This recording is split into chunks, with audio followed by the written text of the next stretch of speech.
Bonsoir à tous, bienvenue. Le gouvernement ivoirien a signé ce mardi 3 contrats avec 2 opérateurs privés en vue de la construction et la réhabilitation d'établissements sanitaires sur toute l'étendue du territoire national. Les ministres de l'économie et des finances, du budget et du portefeuille de l'État et de la santé et de l'hygiène publique ont signé au nom du gouvernement ces contrats qui vont permettre de construire 200 établissements sanitaires de premier contact et d'en réhabiliter 446. Le nouveau rapport mondial de l'ONU-SIDA 2020 est connu depuis hier. Au cours d'une rencontre virtuelle, la conférence internationale sur le sida a fait le point sur l'épidémie du VIH-SIDA. Et selon le ministre ivoirien de la Santé et de l'Hygiène publique en Côte d'Ivoire, 2 tiers des personnes vivant avec la maladie sont des femmes et des jeunes filles. Grace Kando. Le nouveau rapport mondial de l'ONU-SIDA 2020 présente les dernières données sur les progrès observés et les défis de la riposte au sida. La COVID-19 a entraîné une baisse de fréquentation des services de santé. L'épidémie de VIH demeure toujours un enjeu majeur de santé publique en Côte d'Ivoire. L'épidémie du VIH en Côte d'Ivoire est caractérisée par une prévalence chez les 15-49 ans estimée à 2,39% en fin 2019. 2 tiers des personnes vivant avec le VIH sont des femmes et des jeunes filles. En 2019, les jeunes filles représentaient 83% de toutes les nouvelles infections à VIH chez les jeunes. Les populations clés sont les plus touchées. Les nouvelles infections à VIH, les décès liés au sida et la transmission mère-enfant du VIH s'observent à des niveaux relativement élevés. Pour aider la Côte d'Ivoire à lutter efficacement contre cette maladie, l'ONU-SIDA apporte sa contribution. La première mission du Bureau pays, c'est d'accompagner le pays dans la mise à disposition de l'information stratégique.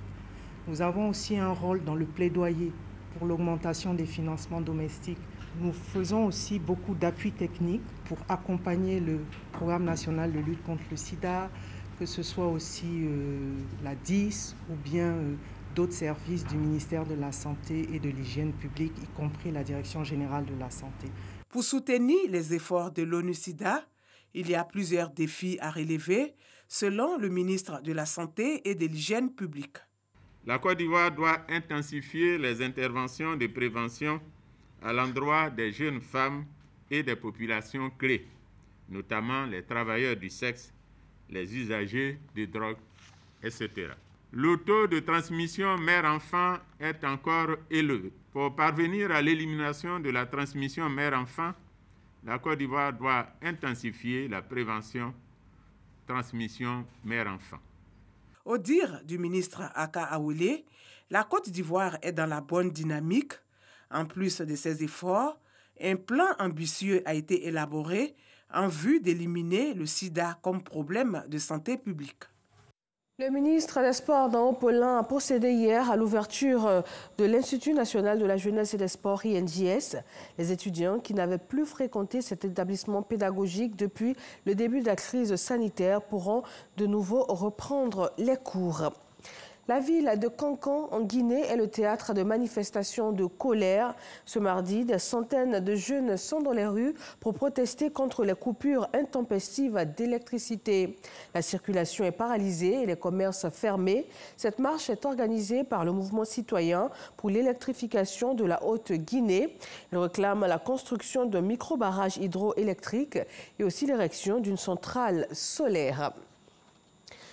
En République démocratique du Congo, la gestion de la crise sanitaire à coronavirus fait grincer des dents. Le personnel médical a manifesté pour protester contre le non-paiement des salaires, alors qu'à la mi-juin, l'État affirme avoir dépensé plus de 27 millions de dollars afin de lutter contre la pandémie.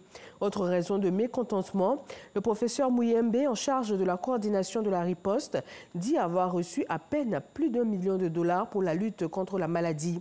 Quant aux accusations de malversation liées à la riposte, le ministère de la Santé promet un audit sur l'ensemble des fonds utilisés. Aux États-Unis, pour terminer, avec près de 300 000 nouveaux cas en une semaine, le pays fait face à une résurgence du coronavirus. Le nombre de nouvelles contaminations grimpe en flèche dans 41 États, particulièrement le Sud. Les hôpitaux sont au bord de la saturation et de nouvelles mesures de restriction ont été annoncées. Et voilà pour ce Flash Info. Merci de nous avoir suivis.